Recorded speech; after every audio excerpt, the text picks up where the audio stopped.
Aujourd'hui, on se penche sur un sujet vraiment essentiel pour la sécurité des patients en salle de réveil, la gestion de la décurarisation et surtout de la curarisation résiduelle. C'est un moment clé parce qu'une sortie de bloc bien maîtrisée, c'est la garantie d'une récupération sans accroc. Alors, on va commencer par une question qui paraît simple, mais qui est au cœur du problème. Le patient est là, il ouvre les yeux, il a l'air réveillé, mais est-ce que ses muscles, eux, ont vraiment récupéré toute leur force? C'est toute la question, et on va décortiquer ça ensemble.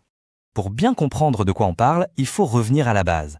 Un curare, c'est quoi exactement? Et pourquoi on s'en sert? Alors, un curare, c'est ce qu'on appelle un agent de blocage neuromusculaire. Son boulot, c'est tout simple, il paralyse les muscles de façon contrôlée et temporaire. Ça concerne les muscles volontaires, bien sûr, mais aussi, et ça c'est crucial, les muscles de la respiration, comme le diaphragme. Concrètement, pourquoi on a besoin de paralyser un patient?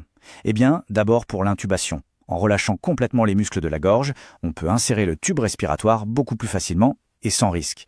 Et puis bien sûr pour la chirurgie elle-même. Un relâchement musculaire total, c'est souvent indispensable, surtout en chirurgie abdominale, pour que le chirurgien puisse travailler dans des conditions optimales. Et là, attention, c'est un point absolument fondamental.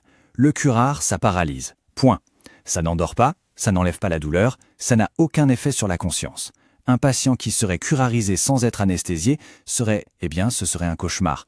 Parfaitement conscient mais incapable de bouger ou de crier. C'est pour ça qu'on l'utilise toujours avec une anesthésie générale complète. Et comment ça marche au juste? C'est assez simple en fait. Normalement, un nerf envoie un message au muscle grâce à un messager chimique, l'acétylcholine. Eh bien le curare, comme on le voit sur ce schéma, il vient se mettre sur les récepteurs de ce messager et il les bloque. Résultat, le message du nerf n'arrive plus au muscle, et le muscle ne peut plus se contracter. C'est un blocage net et efficace. Le curare est donc un outil formidable, mais, parce qu'il y a un mais, il présente un risque majeur une fois l'opération terminée. Et c'est là qu'on arrive au cœur de notre sujet, la curarisation résiduelle. Alors qu'est-ce que c'est? C'est tout simple, c'est quand l'effet du curare traîne un peu trop longtemps, qu'il persiste alors que l'opération est finie et que le patient est censé se réveiller. Techniquement, on l'a défini avec un critère précis, un ratio TOF ou train of 4 qui est inférieur à 0,9. On va revenir sur ce chiffre parce qu'il est capital. Et il ne faut surtout pas sous-estimer ce phénomène. Même une toute petite paralysie qui reste peut avoir des conséquences vraiment graves. La force pour respirer est diminuée, la tousse est faible donc elle ne dégage plus bien les bronches, et la déglutition se fait mal. Le patient risque alors d'inhaler ses propres sécrétions, de faire une fausse route et au final de manquer d'oxygène, ce qu'on appelle l'hypoxie. Bon, passons à la pratique en salle de réveil. Comment on fait la différence entre un patient qui a bien récupéré et un autre qui est encore sous l'effet du curare? Voilà les signes qui nous rassurent, ce qu'on a envie de voir. Un patient bien décurarisé, il a une toux puissante, il respire bien, sa voix est nette. Et puis sur le plan moteur, il y a le fameux test. On demande de lever la tête et de la tenir 5 secondes. Une bonne poignée de main, bien ferme et pas de vision double, tout ça, c'est d'excellents signes. Mais voilà le piège. Ces signes cliniques, parfois, ils peuvent être trompeurs. Un patient peut avoir l'air d'aller bien, alors qu'en réalité, un petit blocage persiste. La vigilance est donc absolument primordiale. Et voyons maintenant les signes qui, au contraire, doivent allumer tous les voyants rouges. Là, c'est tout l'inverse. La poignée de main est molle, cotonneuse. Le patient n'arrive pas à décoller la tête de l'oreiller. Il peut se plaindre de voir double ou avoir du mal à garder les yeux ouverts. Sa voix est faible, un peu pâteuse. Et puis, un signe très très important, l'agitation. Ça peut être le signe d'une angoisse terrible, cette sensation d'étouffer sans pouvoir le dire.